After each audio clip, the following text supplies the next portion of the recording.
देखिए, मेरा फोकस बड़ा ये रहता है कि मैं जब भी छात्रों के बीच में रहूं, मेरा एक भावुक सा संबंध इसलिए है क्योंकि मेरी पहचान छात्र आंदोलन और छात्र पर लिखी किताब से है। उसके बाद मेरी कोई पहचान है। ये कविताई, ये लड़ाई, ये सब बाद की चीज़ें हैं। मेरी पहचान एक एस्पिरेंट के तौर पर थी और मैंने उसी वक्त अटैम्प्ट के लिए और सीसेट के लिए लड़ाई लड़ी और उसमें हजारों हजार छात्र थे देश भर से जिन्होंने वो बड़ी लड़ाई लड़ी। उसमें अकेला मैं नहीं था, हजारों लोग थे। तो वो जो एक इमोशन है वो बार बार इस बात के लिए प्रेरित करता है कि दुनिया के किसी भी मंच पर खड़ा रहो, अगर सिविल की तैयारी करने वाले लोग सामने खड़े हों तो 5 मिनट बोलो, 4.5 मिनट वही बोलो जो परीक्षा के लिहाज से उससे जुड़ता हो। इसलिए मैं आपसे अभी भी कह के जा रहा हूं, आपको हिंदी के कल्याण में नहीं फंसना है। वो हम पर छोड़ दीजिए, हम संभाल लेंगे, हमारे साथ और आदमी है। आपको परीक्षा पे फोकस रहना है। माध्यम के कारण परीक्षा फेल नहीं होइएगा आप, ये बात मैं पास हुए छात्रों की गारंटी से कह रहा हूं। माध्यम को लेकर डिमोरलाइज नहीं होना है। माध्यम आपके सिलेक्शन में बहुत हद तक बाधा जो बताया जा रहा है वो नहीं है। यकीन मानिए, नहीं मानिए, वो आपकी मर्जी है। मैं इसलिए कह रहा हूं, आप ये मत समझिएगा कि यूपीएससी फेल कर रहा है। मैं इसलिए कह रहा हूं कि मुझे पता है गड्ढा कहां है। जो मान लीजिए संजोग से ऐसे चलते चलते पार हो गया, पैर उसका गड्ढा में नहीं पड़ा, वो आंख खोल के वहां जानते हो क्या बताएगा? स्मूथ है रास्ता, आ जाओ एकदम।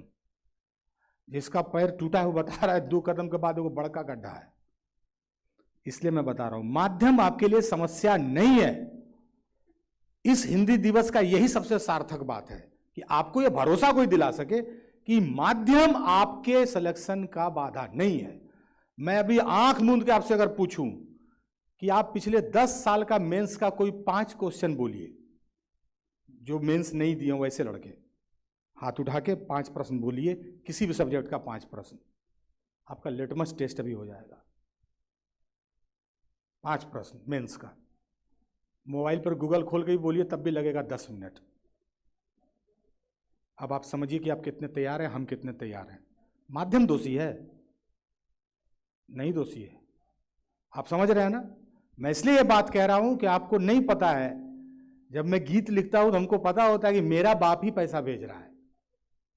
डार्क हॉर्स लिखने के बाद जब संतोष का पोस्टर लगाए ना, वहां पे 9 दिनों में डार्क हॉर्स लिखा था और मेरे दोस्त मेरे साथ थे। हम लोग गला पकड़ रोने लगे, यार ऐसे ही हो जाएगा क्या? वो जब आखिरी पेज लिखा ना, जब संतोष से जब अपने शिक्षक से मिलने जाता, कहता तुम कहाँ? बोला अरे गुरु देखता है उसका पोस्टर। अरे यार संतोषवा मिल गया। कहा कहाँ मिला? कहा कि बतरा के छत पर है।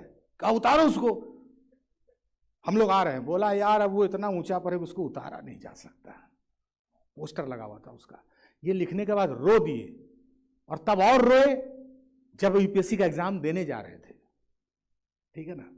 इसलिए समझना, मैं इसलिए कह रहा हूं कि मैं आपकी तरफ से हूं, क्योंकि जो संवेदना और जिस संघर्ष के साथ आप तैयारी कर रहे हैं उसी रेशा से मैं भी बुना गया हूं। इसलिए मैं कह रहा हूं अभी आपको हिंदी के कल्याण का जितना डोज है हम पर छोड़ दीजिए, हम बढ़ाएंगे उसको। क्रिया खाते हैं, आपको लोड नहीं लेना है। आपको हिंदी में प्रश्न पत्र करना है, फोकस रहना है। अब एक गीत सुनाता हूं आप लोगों को, उसके बाद हम लोग विदा लेंगे। और मेरी ईमानदारी देखिए, मैंने अभी तक 3 किताब खरीदने बेचने के बारे में नहीं कहा है। क्या फोकस्ड है? इसी फोकस और ईमानदारी के साथ आपको अपना काम करना है। नहीं तो जाते जाते बोलते। और मैं आपको कहना चाहता हूं, मेरी 3 किताबों के नाम निम्नलिखित है। इंस्टाग्राम पे मेरा एक वो क्या आईडी है, फेसबुक पर मेरा पेज है, जाएं घंटा बजा दें। अब तो इस मुल्क में बच्चे पैदा हो नहीं रहे हैं 2015-16 के बाद, सब्सक्राइबर पैदा हो रहा है। जन्म लेता है तो नर्स ही बोल देती है कान में, मम्मी के जरा लात से मरवा दीजिए ना बेल बटन पर। हमारा भी चैनल है मैदानता केयर। तो जिस मुल्क में या जिस युग में बच्चे नहीं सब्सक्राइबर पैदा हो रहे हो, वहां पर फोकस होकर अपने अभियान में लगना बहुत बड़ा यज्ञ है। आपके साथ आपके फैकल्टीज़ हैं, मैं आपके फैकल्टीज़ को शुभकामनाएं देता हूं। ये जितनी ऊर्जा के साथ कह रहे थे, इनकी ईमानदारी और आपके प्रति समर्पण का भाव इनका स्पष्ट दिख रहा था। और ये मेहनत करेंगे, आप पर, लेकिन आपको इनसे ज़्यादा मेहनत अपने आप पर करनी होगी। इसी शुभकामना के साथ एक गीत सुना रहा हूँ जो ऑनलाइन देख रहे हैं मुझे। इस गीत में शब्द इलाहाबाद का है, लेकिन उसका ताना बाना पूरे देश के छात्रों पर लागू होता है। आप कहीं भी बैठ के पढ़ रहे होंगे, आपका संघर्ष ऐसा ही होगा जैसा इस गीत में मैं बता रहा हूँ। कोई बलिया देवरिया, कोई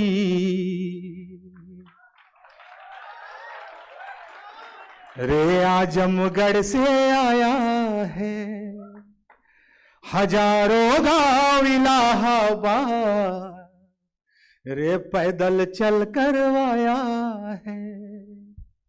बाबूजी चिंता ना करिह, कोई ये कह करवाया है। कई बेटियों का हौसला भी बाप से लड़ करवाया है। कई गांवों का गुलमोहर साख से झड़ करवाया है। हजारों ख्वाब का लश्कर पटरियां चढ़ करवाया है। अड़ के लड़ना, जम के पढ़ना, अड़ के लड़ना, जम के पढ़ना, एक भी सपना ना टूटे। इलाहाबाद के लड़कों, तुमसे ये मौका ना छूटे। इलाहाबाद की लड़कियों, तुमसे ये मौका ना छूटे। और जब आपके बीच से ही कोई किरण और वो क्या बोलते हैं सब गोला लगाते लगाते कोई कृष्ण बन जाएगा जो द्वारिकाधीश डीएम हो जाएगा, कुछ सुदामा यहीं रह जाएंगे जो अभी भी अगला अटेम्प्ट देंगे। तो वैसी स्थिति में भी अपनी दोस्ती मत भूलिएगा, क्योंकि सफलता कई बार आपको अकेला कर देती है। कि बुलंदी पर पहुंच जाओ जब साहब बाबू बन जाओ। आज मैंने यूपीएससी नहीं किया, लेकिन मेरी ताकत मेरे दोस्त हैं। मैं इलाहाबाद में बैठा हूं तो मेरे बड़े भाई यहाँ बैठे हुए हैं। वो इसलिए बैठे नहीं हुए कि मेरी कविता सुनना है, वो सुन चुके हैं, कई बार सुन चुके हैं, लेकिन इसलिए बैठे हैं भाई आया तो बैठते हैं बगल में, वो लाठी रहना चाहिए। ये संस्कार आसपास रखना अपने लिए आप, कि बुलंदी पर पहुंच जाओ जब साहब बाबू बन जाओ। सफलता के समंदर में अकेला टापू बन जाओ। तब कोई यार मिल जाए तो लिपट के अरे रोना ना छूटे।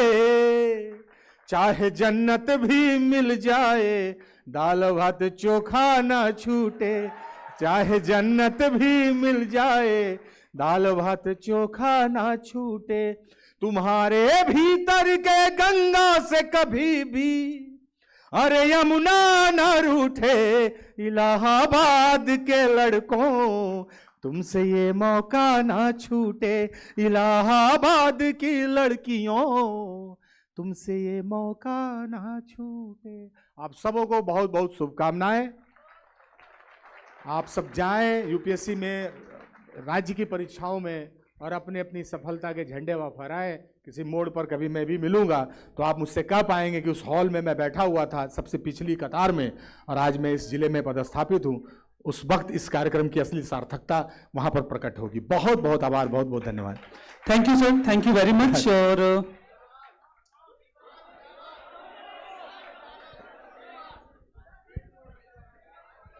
रील बनाने वाले सुन ही लोगे, सुन ही लो। ऐसा ऐसा चीज अब हो गया कि अब रील वाला बहुत छोटे पड़ेगा। सुन लो, ये सुनाई दे। थोड़ा सा इको दे दो, थोड़ा सा। हम सुर में गाते नहीं, महिषा सुर लगता है मेरा, थोड़ा सा हल्का सा, वो ड्राई है। ठीक, एक गीत है, और ये गीत इस तरह से है कि देखिए हर पीढ़ी के लोगों को लगता है कि मेरा समय सबसे बेहतर था, है ना। अंग्रेज के ज़माने में मेरे परदादा थे, तब भी बताते थे अरे वो जमाना की बातें अलग, जबकि बांध के अंग्रेज मारता था, लेकिन हार में हरदी लगा के बोलते थे उस जमाना की बातें अलग। हाँ, अरे तब का चावल बनावा मिर्जापुर, महके इलाहाबाद, यही सब बोलते। तो अपना समय सबको अच्छा लगता है। तो हमारा भी समय था, हमारे सीनियर्स का समय था, आपके फैकल्टी जो आपसे उम्र में बड़े इनका समय था। तो एक पीढ़ी सेवाग्राम की, एक इंस्टाग्राम की है ना। हालांकि सेवाग्राम पीढ़ी भी सोशल मीडिया पर इतना टाइम रहने लगी है। ये जो एंजल प्रिया का जन्म हुआ है, ये सब सेवाग्राम की पीढ़ी ने किया है। वहां हर बूढ़ा गुलाब के फूल लगा के अपना प्रोफाइल लगा के बैठा है, नीचे एंजल प्रिया लिखा हुआ है। इन लोग से लोटा नहीं उठता, लेकिन मोबाइल रात भर ऐसे टांगले रखेगा, है ना। ये लोग रिचार्ज वगैरह करने नहीं जानता है। इन लोग का 2:30 बजे मान लीजिए रिचार्ज खत्म हो जाए, ये लोग मुखर्जी नगर पोता को फोन करेगा, अरे सुबह सो गया क्या? कहेगा हम काहे सोएंगे जब आप नहीं सोए अभी तक, तो हम तो पढ़ रहे हैं, रिचार्ज कर दो। लगता है ऑक्सीजन का सिलेंडर इसका खत्म हो गया। फिर जो 5 बजे सुबह तक कवि और कवित्रियों के प्रोफाइल के नीचे जाके लिखेगा, आपने जिस कलम से इस कविता को लिखा है उसे चूमना चाहता हूं। तो हिंदी का उद्धार वो लोग कर ही रहा है, वो लोग हिंदी को बढ़ा रहे हैं। आपको नहीं बढ़ाना है, आपको बढ़ना है। अभी अभियान पर फोकस रहिए। एक गीत सुनाते हैं कि हमारा वक्त क्या था, आज के वक्त और हमारे वक्त का अंतर, हमने जो मजा लिया, जिसके लिए आप परेशान हैं, मजा आ जाए। क्या है बाबू? अरे वाह क्या बात है। दिखा तो नहीं, आंख कमजोर हो गया है, हमने तैयारी किए थे, लेकिन फिर भी बॉस जिंदाबाद। आज ये कुछ है काम की चीज तो ले ही आई। आज ये जी क्या है? अरे वाह, अब दिख गया। क्या बात है, जिंदाबाद। बहुत बहुत धन्यवाद दोस्त, बड़े बहुत बहुत बहुत बहुत बहुत धन्यवाद। तो क्या नाम है आपका? ओम शिवम। आप भी सिविल की तैयारी करते हैं? जी, मैं पढ़ाई भी करता हूँ और वर्क भी करता हूँ। शोरूम मैनेजर हूँ सर, टीवीएस में। और पढ़ाई भी कर रहे हैं? जी जी। क्या बात है। फिर इन्हीं सब रास्तों से, बिहल रास्तों से सफलता का रास्ता निकलता है। बहुत बहुत आपको आभार बॉस, बहुत बहुत आभार। लाइए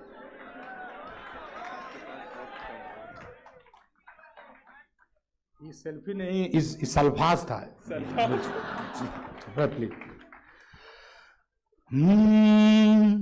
देखिए, हम में से कौन, हमारे दौर में हम लोग तो बस्ता लेके जाते थे स्कूल, या एक हाथ में बस्ता टांगे हैं और इसको रख दीजिएगा बढ़िया से, इसको हम सच में ले जाएंगे। फूल पत्ती तो छूट जाएगा यहाँ, है ना। तो कौन ऐसा लड़का रहा हो जो बेचारा स्कूल जा रहा हो, रास्ते में एक ईंटा मिल गया, खपड़ा का टुकड़ा उठाया और दिल ना बना दिया दीवार पे। अब वो दिल किसका है? नहीं, वो नगर पालिका का दिल है। उसमें तीर बना देता था। वो तीर किधर जा रहा है, मिर्जापुर जा रहा है कि बनारस जा रहा है, कुछ लेना देना नहीं है। हम बना दिए बस, अब देख ले नगर निगम। अब उस पे पहलवान सत्तू, भोला खैनी, है ना, जो श्याम बीड़ी, हाँ, इस सब का प्रचार चल रहा है। लेकिन फिर भी इतिहास जब अपने नाखून से कभी भी उस दीवार को खखोर के उसकी परत उतारेगा, तो हमारा आपका दिल उसी अवस्था में वहाँ अंकित मिलेगा। यही पुराने दिनों की खूबसूरती है ना। इस पर कवि सम्मेलन में खूब ताली बजता है। हम आपका, आप नहीं बजाए तो हमको शंका हो रहा है, हिंदी माध्यम काहे इतना निष्क्रिय है।